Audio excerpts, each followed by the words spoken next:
To travel through Canada by train is to discover the country the way the first explorers and settlers did, by land and along great rivers, through lakes, hills, and mountains.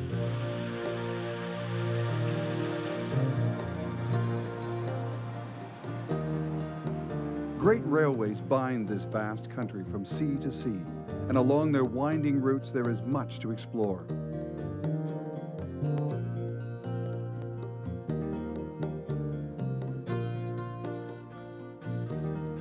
Our journey begins in Atlantic Canada, from the rocky shores of Nova Scotia to the rugged coast of Newfoundland and the remote islands of the St. Lawrence. Our railway adventures take us on the Brador through Cape Breton, along the old trails of Newfoundland, through Nova Scotia on the ocean, and into the Gaspé Peninsula on the Chaleur.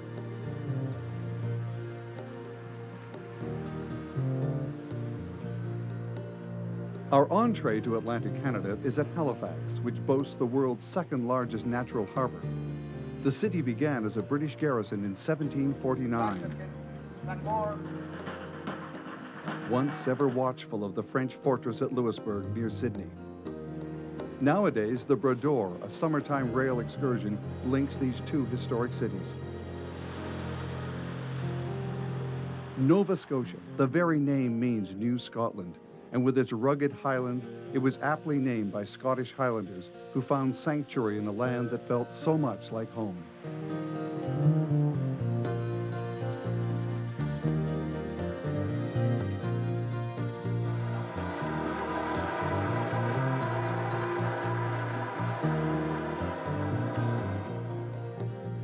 For some travelers, riding the Brador is a way to reconnect with their roots. I've always been fascinated with Nova Scotia and Cape Breton Island. I didn't realize that Cape Breton Island was a separate part of Nova Scotia. That's why I chose to come on the train. And my heritage is Ireland and Scotland, so it speaks to my soul.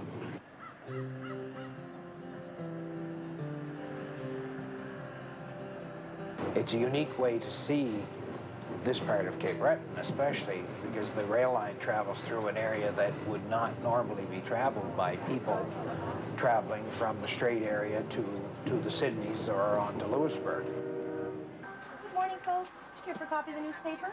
Got it? Would you like to have the provincial edition? Oh, sure. Oh, yeah. Get caught up on the local news?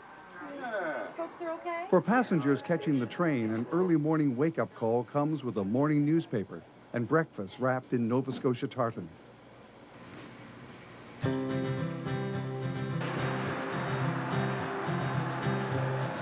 The route from Halifax to Sydney threads its way through towns and villages settled by early pioneers. At Grand Narrows, the train passes over the Canso Causeway. Some 50 years ago, millions of tons of rock were hewn from Cape Porcupine to link Cape Breton Island forever to the mainland.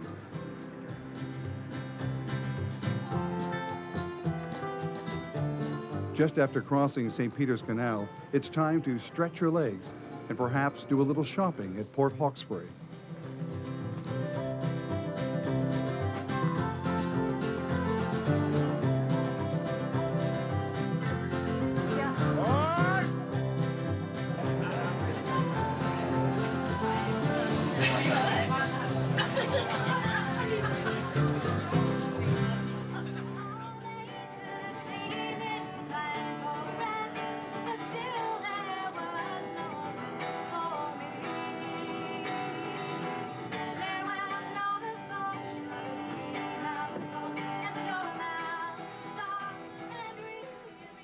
The Brador rumbles on through Orangedale, the last original intercolonial railway station house left in Canada.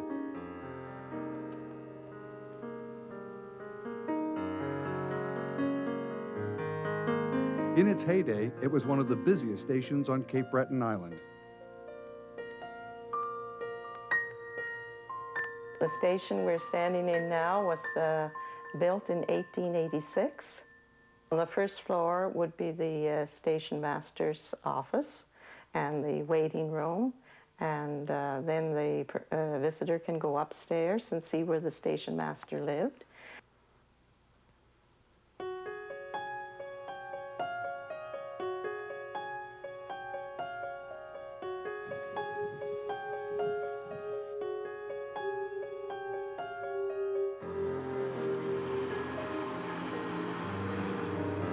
The sun has begun its westward trek as the train rounds Brador, the world's largest saltwater lake. Over the Grand Narrows Railway Bridge, and 11 hours after leaving Halifax, the train arrives in Sydney. Centuries before Scottish Highlanders settled Cape Breton, the French were here at a lonely coastal outpost called Louisbourg. The fortress of Louisbourg, one of Canada's finest historic sites, was built in the early 1700s to guard the Gulf of St. Lawrence and protect France's dwindling empire in the New World. Louisbourg's stone walls are 3 meters thick and 9 meters high and bristle with 148 cannon. Strolling this magnificent reconstruction is to step back into the 18th century, but Louisbourg's time on the world stage was brief. The French fort was soon captured by the British, and control went back and forth between the two superpowers until finally England built its own garrison, Halifax.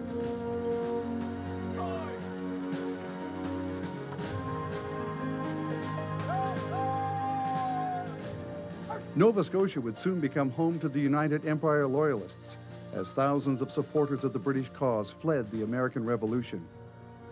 Many Loyalists were Americans of British descent. Others were French Huguenots, Dutch and German. Over the years, many blacks would seek refuge because of Canada's anti-slavery laws. The multicultural pattern of Canadian immigration had begun.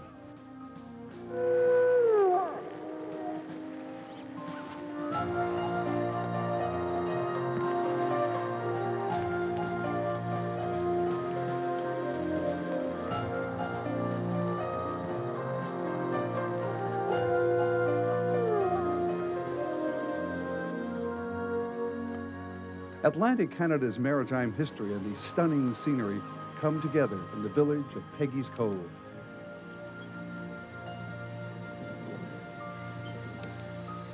The rugged little fishing community nestles in a narrow ocean inlet, dominated by a lighthouse high atop granite boulders. Legend has it that the cove was named for Peggy, the lone survivor of a shipwreck who married one of the local inhabitants. It's an artist's and photographer's mecca. William de Garth, who was born in 1907 in Finland, came to Peggy's Cove in 1926, and during his lifetime carved these granite rocks into a living monument to Canadian fishermen.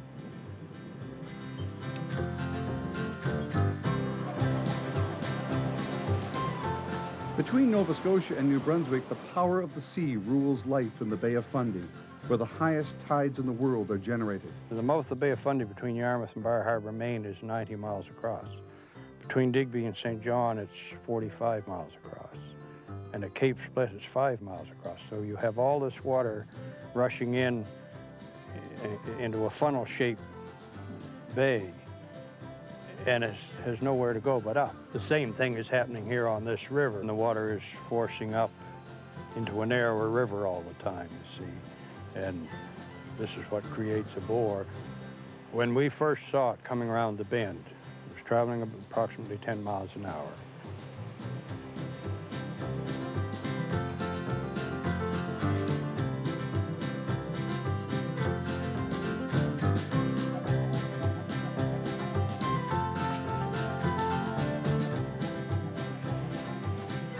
Just a ferry or flight away from Nova Scotia is St. John's, the heart and capital of Newfoundland. The trains may be gone, but their historic railbeds have been preserved as walking trails. You'll also need sturdy walking shoes for the hills and steps of St. John's and its historic harbor. We have about 500 years of history and culture and tradition. So it's quite old in terms of its tradition and its makeup. But the water was key. It was all important, and it was the heart of why we were here. A tradition started by early settlers has left its mark on this city's colorful architecture, like Elaine Hand's grand old home. The wind blew the paint off the house last year, so you have to paint it again this year. So really it's painted with whatever they had at the time. So what you had then was a hodgepodge of color that was actually part of the charm of the city. Along St. John's Grand Concourse are trails that lead through many of its heritage buildings, churches, and cathedrals.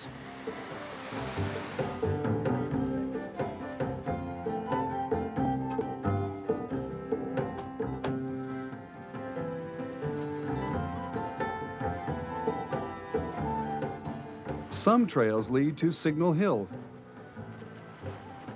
You don't want to be too faint of heart, but this trail here is called the North Head Trail, and it actually begins at the base of the hill and will come right around the face, and there'll be a series of steps that'll take you right back up to the top of the hill and to Cabot Tower. And from there you can see Fort Amherst and Newfoundland's first lighthouse, which has guarded the Narrows for 2 centuries.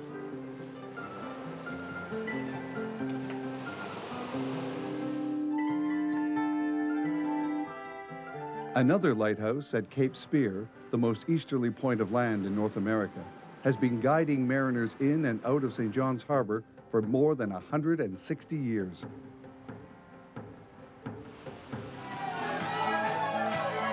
If the soul of Newfoundland is in its people, then the spirit is in George Street.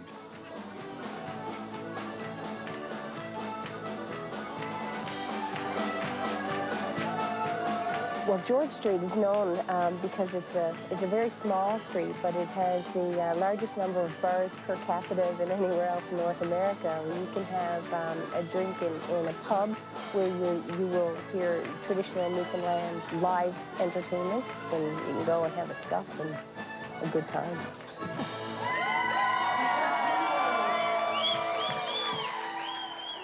The trains may be gone, but the terminus building remains, though the maid of industry had little to do once the railway was decommissioned in 1991.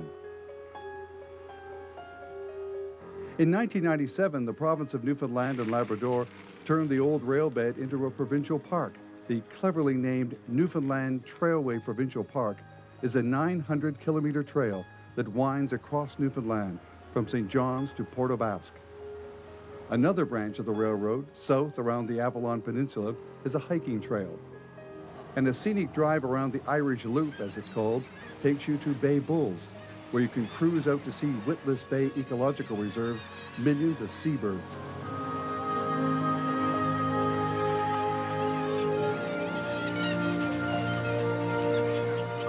Puffins aren't really designed, you see, for flying. Puffins aren't supposed to fly, technically.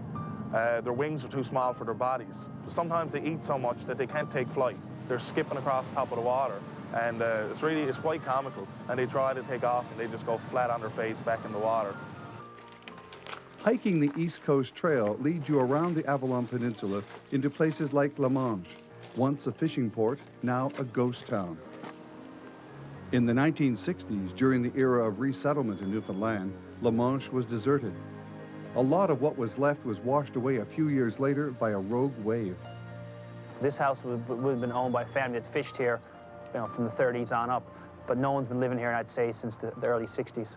So it's just kind of fallen down. Every year when I come out here, it gets a little bit more dilapidated.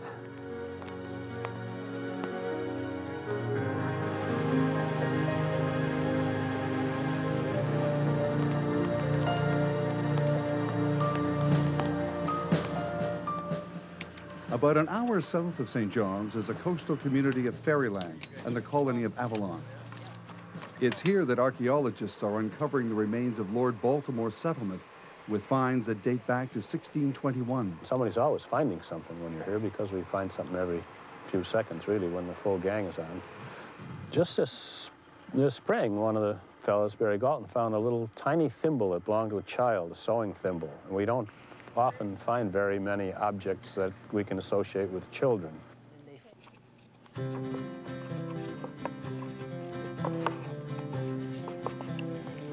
Satisfied with that?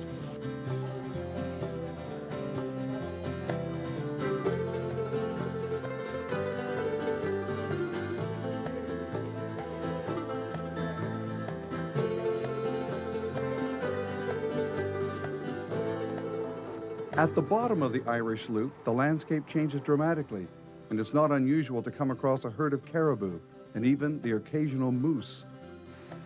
The building of railway lines also opened up recreational areas in Newfoundland.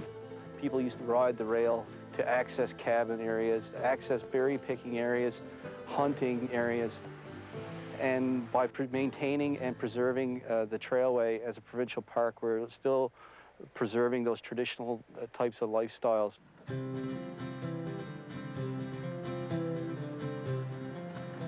In the fall, I usually do a little rabbit catching along the line. You can do anything here. It's easy going. The only thing you have to watch out for is loose rock in some places, where the rock is not packed down right. Otherwise, it's as good as the highway.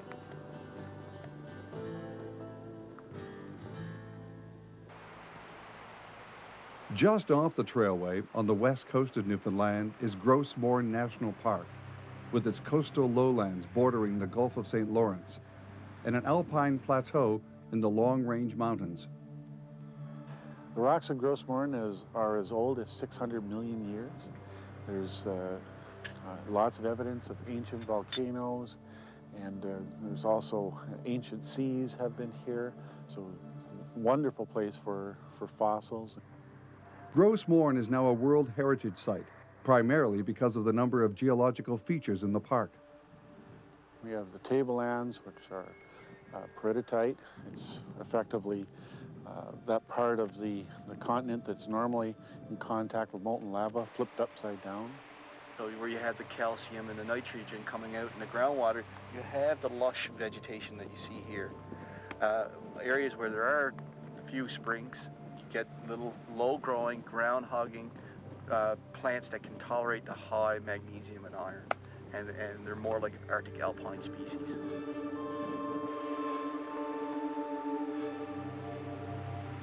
As a consequence, this is a very diverse place. Even though it's part of the boreal forest, which ordinarily isn't all that diverse. In Grossmoor, you can see all kinds of things from different ecological zones. And so to me, that's what's special about it. In the far north of Newfoundland, at Lanceau Meadows, you'll also find solid evidence of Vikings. This World Heritage Site marks the lonely outpost of the first Europeans to set foot in North America more than 1,000 years ago. It's the only authenticated Viking settlement in North America. And also on the site, we have the remains of 8 buildings. Also on the site, we have 4 reconstructed sod buildings. We have the longhouse and a workshop and a smithy and a storage building, whereby people can go in these houses and see what the actual remains would have looked like 1,000 years ago. Archaeological digs in the 1960s uncovered this bronze ring-headed pin, as well as butternuts, which helped crack the mystery of the Nordic colony of Vinland. Butternuts grow in northern New Brunswick, which is the same place where they would have been able to find grapes. So we think that Lanceau Meadows is a gateway to Vinland, whereby they built their base camp, but they also explored further south, where they would have been able to harvest the timber, grapes, and butternuts. So Vinland is a region as opposed to one small place on the map. At a nearby replica settlement called Norstead, costumed guides really take you back in time. My name is Egil Kveld Ulf. Egil the Evening Wolf. With a face like this, you can see why, can't you?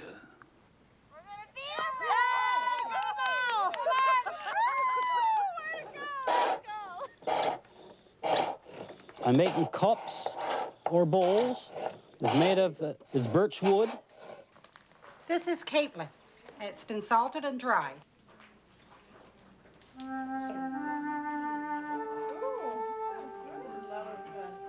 The Vikings did not live in a lot of comfort, and 1,000 years later, railway passengers sometimes had to bunk down at the station. But for today's traveler, there are places like Strawberry Hill.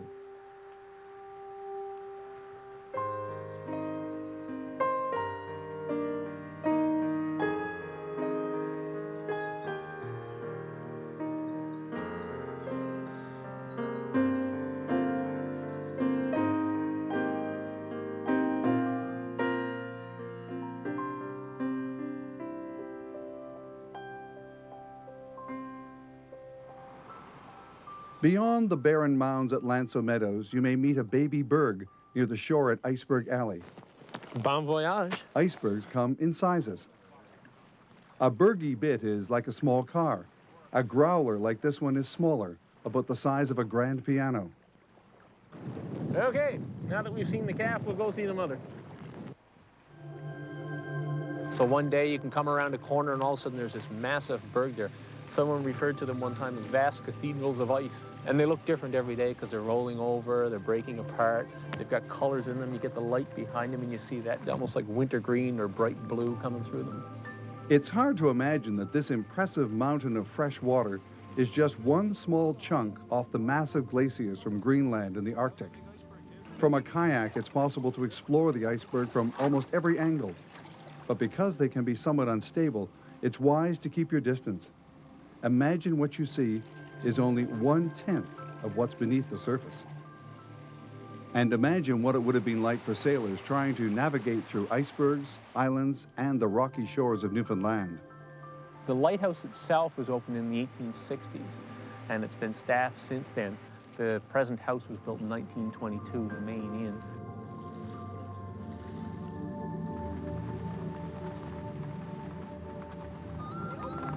This is a great spot for icebergs, and this is the tip of what they call Iceberg Alley. It's where all the icebergs come down the coast of Labrador and then spread out along the north and east coast of Newfoundland, and we're at the top of that. So the icebergs stay here long into the season. For another uniquely Newfoundland experience, try Jig's Dinner. It's a rough food meal. It's very filling, but it's tasty. It's a meal that all Newfoundlanders grew up with, right? The main day for it being served was on Sunday, and today is Sunday, so you've hit on the right day to have a Newfoundland dinner. Carrots, cabbage, potatoes, salted beef, it all goes into one pot and boils up together. And another crucial ingredient is peas pudding. No trip to Newfoundland is complete without a fresh seafood dinner.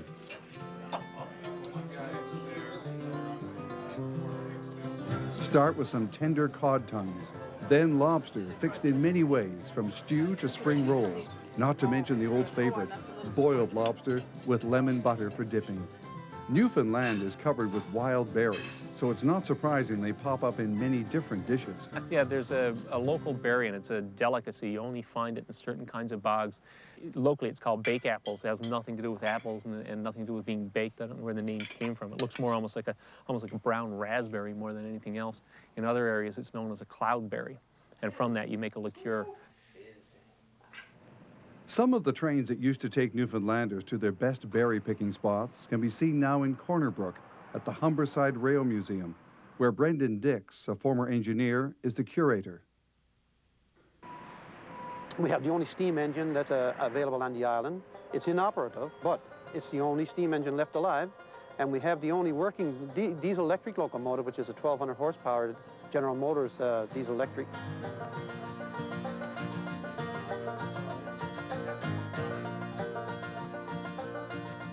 The dining car is still set for lunch, and the sleeping berth looks as if someone bunked there last night. When the last train stopped here at the railroad town of Humbermouth, all the railroad employees stood beside the tracks to watch the passing of the railway in Newfoundland. Nowadays, a train journey across Canada starts in Halifax, Nova Scotia, the eastern seaport, where so many immigrants first set foot. They disembarked at Pier 21, which is now a museum and a testament to the immigrant experience.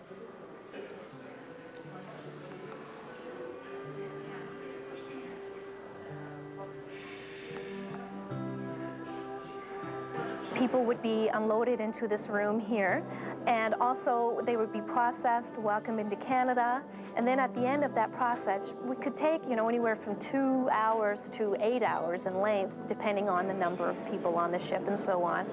You would get your supplies for the train ride across Canada. Immigrants arriving in the 1930s would still face a long overland journey to Saskatchewan and Alberta. At Pier 21, you can cross Canada in minutes. Well, the train exhibit offers people a glimpse into what it may have been like for immigrants who would have gone onto the train. It's a 10-minute train ride across Canada. Starts in Halifax, ends in Vancouver. Immigrants weren't the only ones facing an uncertain future. It was also very important with World War II because all of the troops left Canada from Pier 21 to fight overseas in Europe. They all came by train.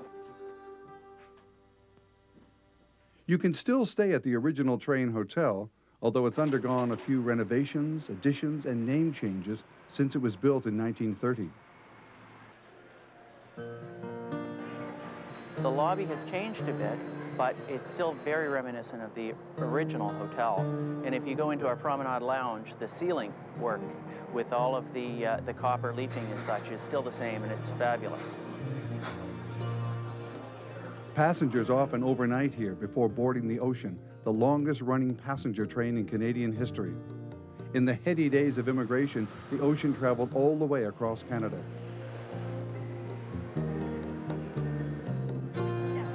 Passengers get on the train at Halifax Station, and once on board, you're en route through Nova Scotia to New Brunswick.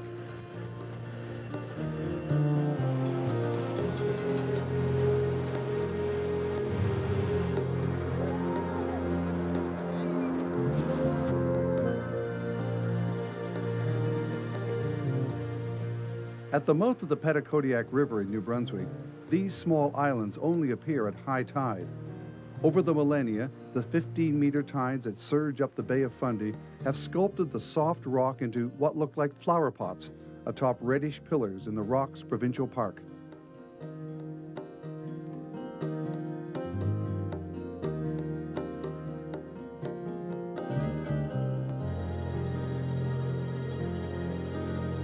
Fundy is hill country. Hills going up to 366 meters or 1,200 feet above sea level.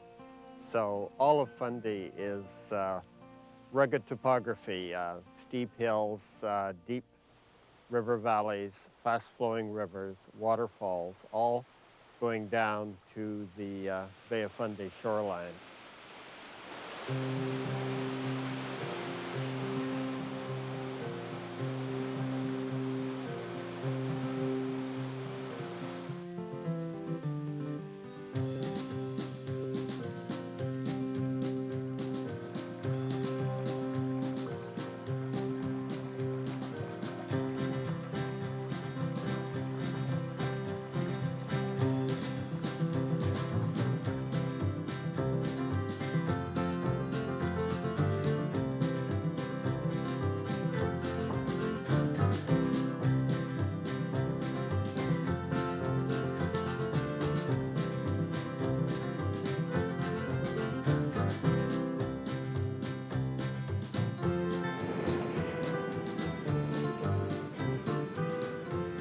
Mary's Point Shorebird Reserve puts on a kind of air show. Birds on their annual migrations swoop through in amazing flying formations. When they have completed their nesting in the Arctic, then they pass through here in hundreds of thousands. We call them sandpipers, but there are about 10 different species of those birds. They stop for about 10 days, and they feed, and they get fat, and they fuel up, because then from here, right from this point, they fly from 40 to 60 hours non-stop to South America. Listening to the birds, it's easy to understand how the nearby Tantramar marshes got their names, from the French Tantamar, meaning uproar. These marshes, called the world's biggest hayfield, are protected from the sea by dikes built by 17th century Acadian settlers. Tantramar was settled as early as 1672 by a gentleman named Jacques Bourgeois, who came with 5 families, and the Acadian population of this area grew until the deportation in 1755. Here at Fort Beauséjour, you can appreciate the tremendous isolation under which the Acadians lived. Caught between the ongoing British and French wars, the Acadians refused to take sides, but the British, not convinced of their neutrality, deported them. The majority ended up in the French colony of Louisiana, where they became known as Cajuns.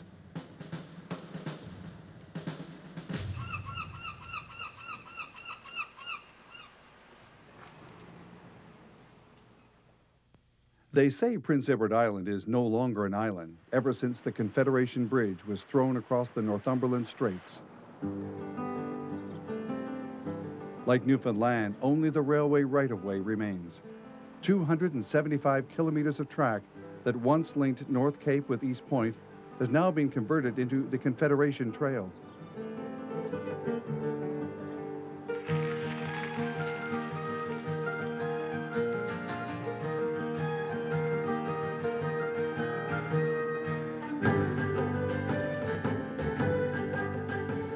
The trail is aptly named, for it was here in Charlottetown, the capital of Canada's smallest and most densely populated province, that Confederation was conceived.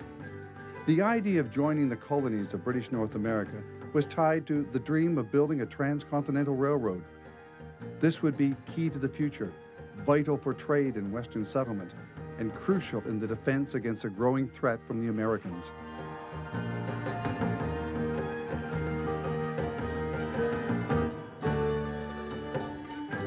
In 1864, Upper and Lower Canada learned that the Atlantic provinces might form their own union. So a delegation boarded the Queen Victoria, along with $13,000 worth of champagne, and set sail for Prince Edward Island, to be met by a single oyster boat. It seems their arrival was eclipsed by the first ever visit of the circus. In spite of their low-key welcome, the Ottawa delegation persevered, and the banns of matrimony were proclaimed. 3 years later, a nation was born. From nation building in Charlottetown to a national park on the north side of the province.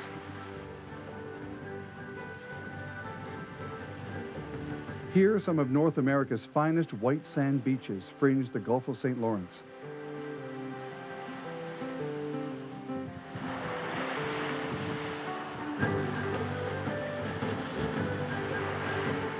The park is renowned for its great dune lands, salt marshes, and freshwater ponds.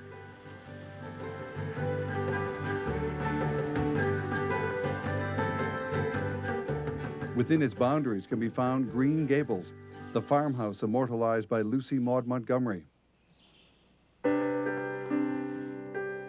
Her mother died when she was 22 months old, and then from there she was taken down to her Cavendish home and raised by her grandparents, the McNeils, down in Cavendish. And what I always argue that she had to have that loneliness in Cavendish to write. And people have said they'd see her at 3 or 4 in the morning roaming the fields. I suppose she was getting books put together, characters thought out. Well, I think Anne, as Lucy Maud says herself, is her imagination, based on certain real things that happened to her in her life. But Anne is a creation of Lucy Maud Montgomery's mind. Prince Edward Island is really a beautiful province, the most beautiful place in America, I believe. Elsewhere are more lavish landscapes and grander scenery, but for chaste, restful loveliness, it is unsurpassed. Compassed by the inviolate sea, it floats on the waves of the blue Gulf, a green seclusion and haunt of ancient peace.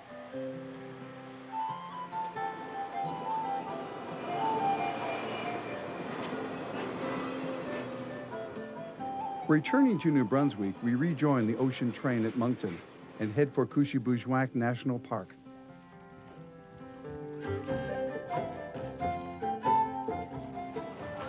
There's so much within the province of New Brunswick. Certainly the southeast coast of New Brunswick, which has the beaches and shorelines and the natural habitats, which have gone relatively undiscovered for many, many years.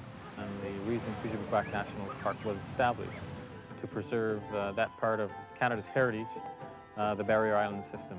It's basically a nursery for many of the fish and small organisms that live along this coast, and many of the birds and seals and other organisms feed on.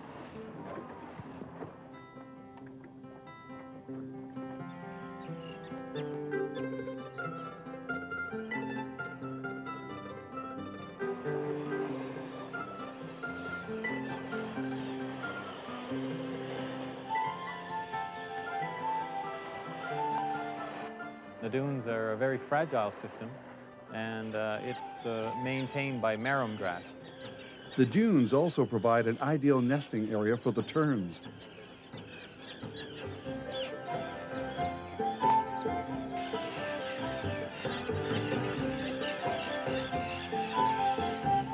native people, the First Nations, fished in these waters, and they camped along these coasts, and they traveled and transported goods and supplies inland through the river systems. And then later came the Acadians, who settled along the coast. The history of the Acadians is on display at Le Pays de la Saguine, an interpretive center and showcase for the literary works of Antonine Maillet. Et de l'onguent du docteur Chase pour toutes les maladies de la peau. Venez, j'en ai pour tous les goûts. Et du sirop Lambert pour les coups de haleine, les poumoniques et les consumptions. Tout ce qu'il faut pour les crochus, les tordus, les morveux, les esclopés. Qu'est-ce que vous voulez, mes petits cochons? Je gage que vous aimeriez ça avoir du pays, hein? Hey! Ça vous tenterait pas de prendre de large un beau matin pour les mers du Sud? They created Le Pays de la Saguine, a theme park to underline the works of Antonine Maillet, which is an international Acadian author. Antonine Maillet is a woman that's solidly connected to her roots, Acadian roots. You don't erase history, but I've always felt that being part of that ethnic group, you know, was good for me, and I've always been proud of it. And I've always appreciated the efforts that our great parents made to survive.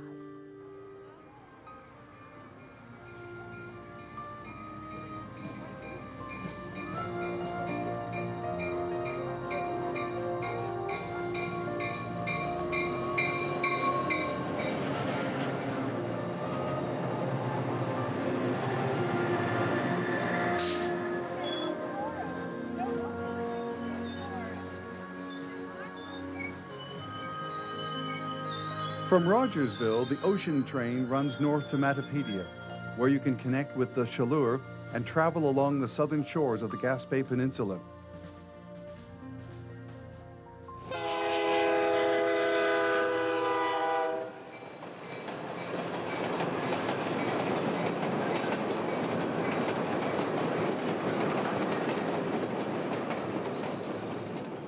Tucked between Nouvelle and Carleton is Parc de Miguasha, recently added to the list of World Heritage Sites. This is the Prince of Miguasha, the fossilized fish that helped paleontologists understand the evolution from fish to amphibian. Almost 400 million years ago in the Devonian period, there were no amphibians, no reptiles or mammals.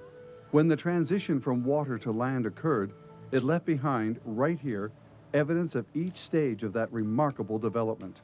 It's a paleo ecosystem that has been preserved. We have the fish, we have the fern, we have the invertebrate, we have scorpions, we have water scorpions, we have traces of worms. So the whole ecosystem is buried in Miguasha. And it's only 8 kilometers long. So can you imagine, of all the surface of the earth, 8 kilometers only of Miguasha, we comprehend how a fish evolved into a tetrapod. So we're still looking for an animal with a 5-finger hand or even 6-finger. I wouldn't mind the 6th one, but it has to have legs, walking on land. Guarding the eastern end of the Gaspé Peninsula is Percé Rock, a great block of limestone rising 86 meters out of the sea.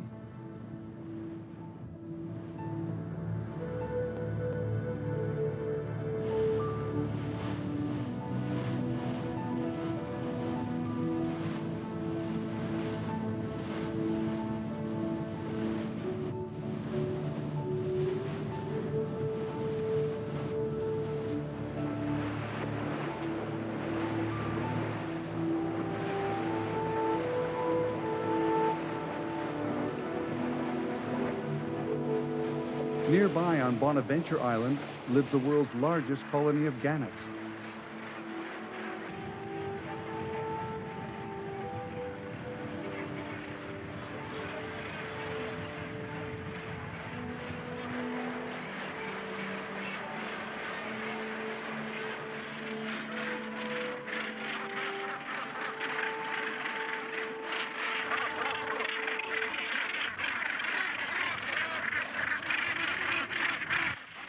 we're talking about a bird brain, but a very smart bird brain with a little computer that knows exactly where it's nesting among these 60,000 gannets.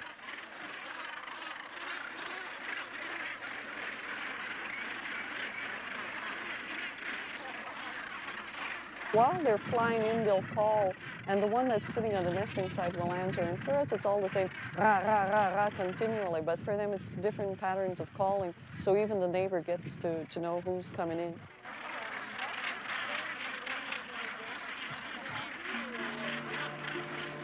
Parc National Forillon stands at the tip of the Gaspé Peninsula. We have a very popular event here that we've been doing for 17 years now. It brings people into contact, direct contact with what's living in the sea in Forillon. We dive for the public who stays on the beach, and we go and pick up specimens that live to about 100 meters from the shore, and bring back these specimens to aquaria that are on the beach. An aquarium for every group, and the naturalist there explains what these animals are about and how they mate and how they eat and who preys on whom.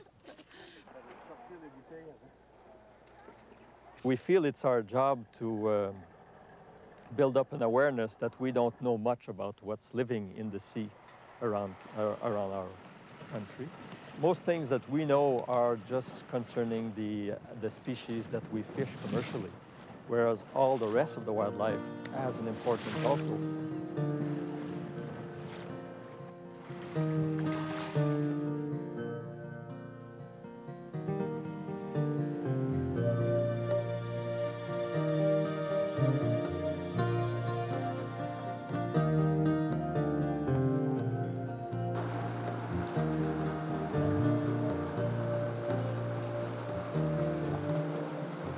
The dramatic scenery of winter in the Gaspé Peninsula attracts photographers and adventurers.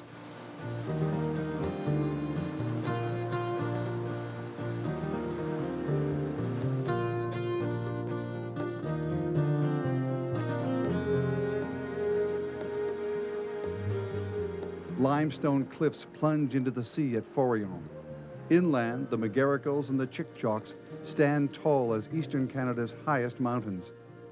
The unusual vegetation is a curious mix of boreal forest and alpine plants more often found in subarctic conditions.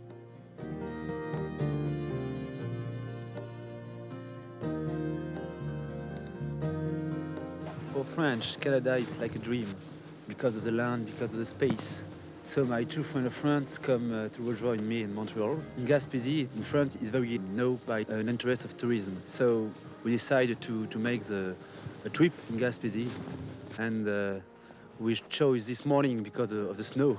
The snow fall down this night, so it's a beautiful trip.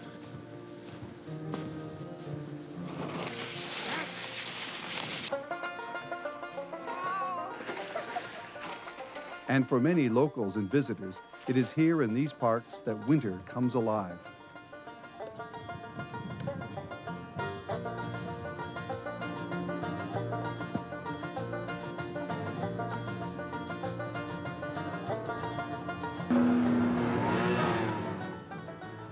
Snowmobilers explore almost 7,000 kilometers of dedicated trails. And for the very daring, try scaling a wall of ice.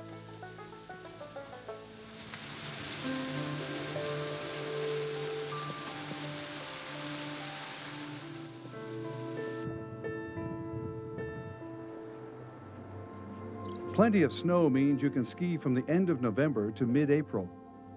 Diehards have even found snow at the top of Mont Albert in the Parc de la Gaspésie in July. The park is mainly a wooded area, but there's about 20 summits which reach over 1,000 meters. Most of those summits are bare, so people can reach easily bare ground and with it enjoy skiing in a natural snowfield. And at the end of the day, relax in the heart of the Parc de la Gaspésie at one of the many comfortable inns.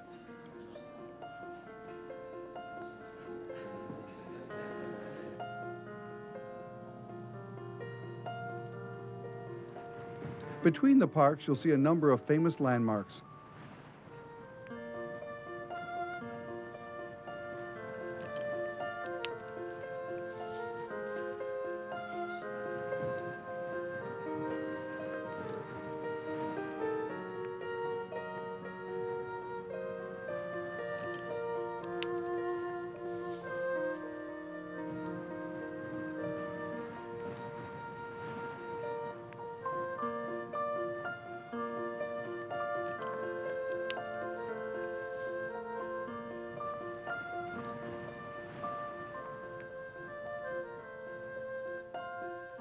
In the spring, a flight from Gaspé takes you to the Magdalen Islands.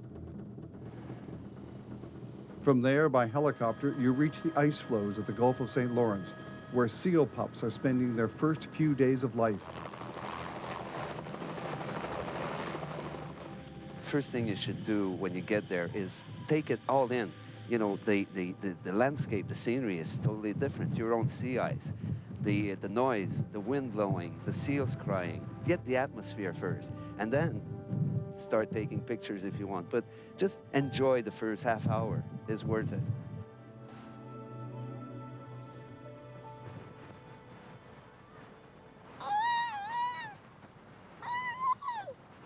It's a unique wildlife experience. It's very fantastic. You're in a nursery ground for seals. You know, nowhere else on Earth can you do something like that. It's only possible because winter pack ice forms in the Gulf of St. Lawrence.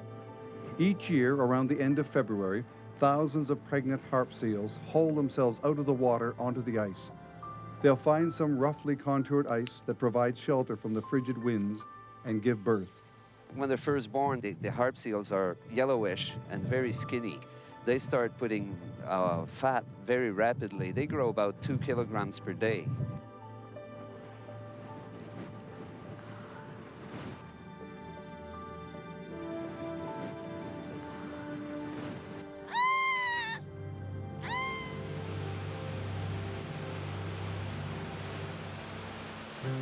The Magdalens are a relatively unknown part of Quebec.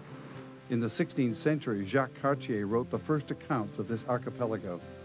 Along the string of 12 islands, 7 are inhabited, and most of these are connected by long, narrow sand dunes. All in all, 300 kilometers of the best beaches in Canada.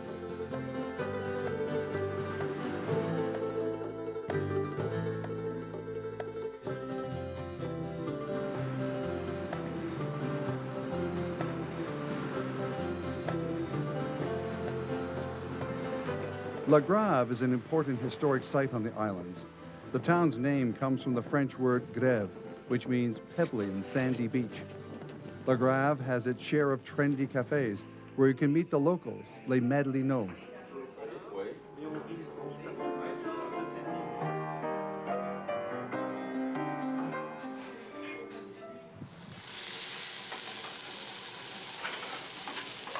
The Magdalen Islands have a reputation for excellent cuisine, much of it based naturally on the sea. Ocean perch, the flounder, the cod, crab, the sea snails. Of course, all from the islands, and the vegetables too, especially in summertime.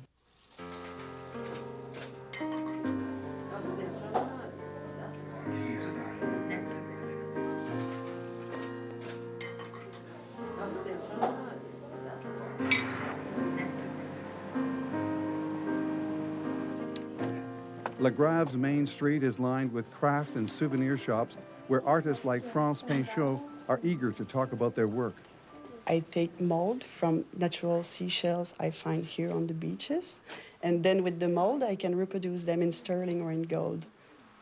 One of the most popular designs are the sand dollars, because it's rare to find them here, and when we find them we say it's a lucky charm. So it's always the favorite pieces for the people who visit the Magdalen Islands. There's no shortage of nautical themes. Perhaps the most famous studio on the islands is Les Artisans du Sable, the artists of the sand. We use only natural sands. We don't dye the sand, and we have many, many colors. We start by mixing the sand with a kind of glue, and we make blocks. And after about an hour and a half, the block is solid. And we can work on it. We can turn it on a wood lathe. We can sculpt it like if it was a piece of wood. The sands of the island are also turned into glass at La Méduse.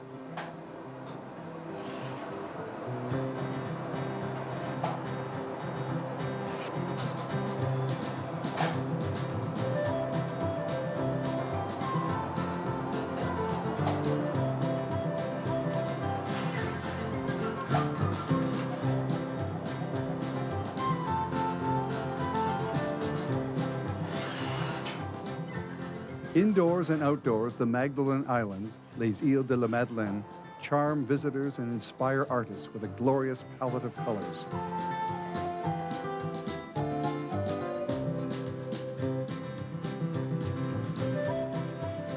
The Magdalene's red rock cliffs are best seen from offshore in a zodiac.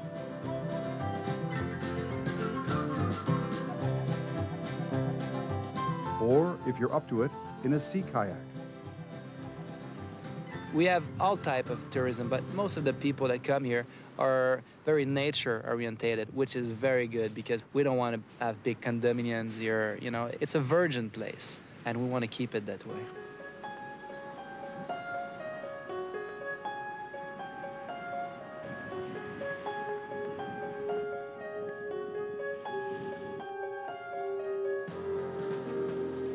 You can fly back to Gaspé and return on the Chaleur train to Matapedia for a different perspective on all the historic and cultural sites that make this peninsula so intriguing.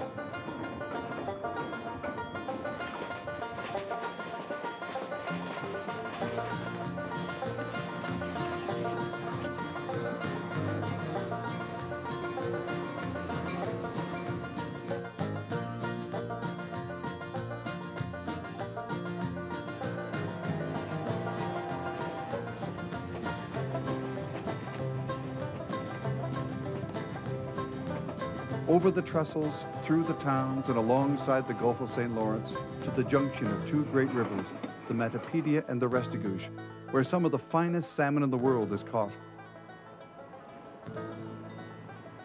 Started 12-year-old. This is my 70th summer guiding. I've been guiding on the Restigouche maybe 18 years or so, and on the Matapedia over 50 years.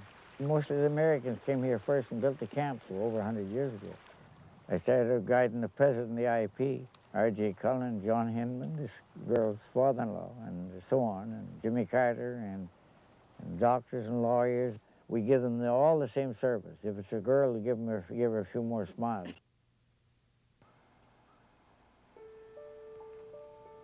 One of these camps, Estevan Lodge, was built on the banks of the Métis River in 1886 by the controversial president of the CPR, Stephen George. He later gave the property to his niece, Elsie Reeford, who designed a magnificent garden that benefits from the unusual microclimate created by the humid air rising from the junction of the St. Lawrence and Métis rivers.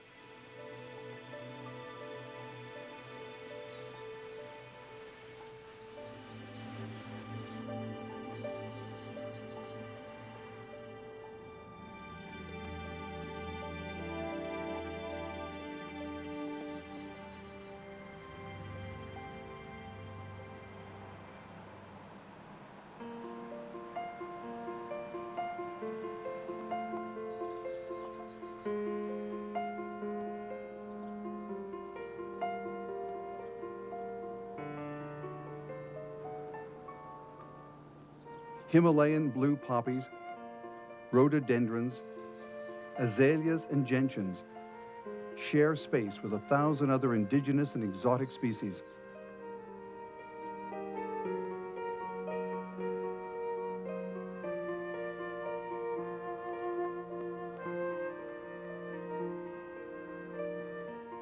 At Jardin des Métis, spring flowers bloom long after their season has officially ended.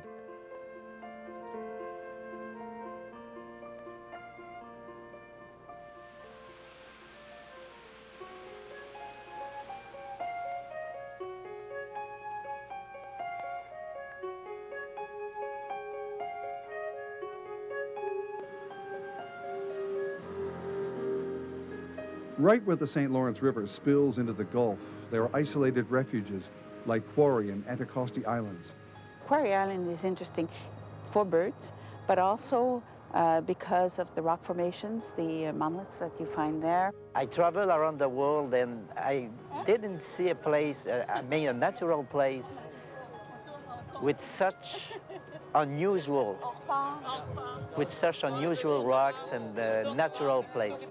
It also has different types of environment like peat bog and boreal forest, so that's interesting. And then there's Anticosti. It's 220 kilometers long, 56 kilometers wide, you know, right in the middle of the Gulf of St. Lawrence.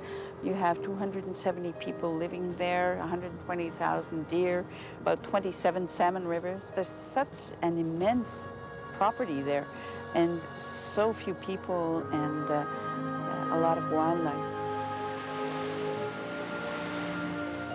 Here at Boreal Falls, over tens of thousands of years, this small stream has carved a fantastic canyon through the rock.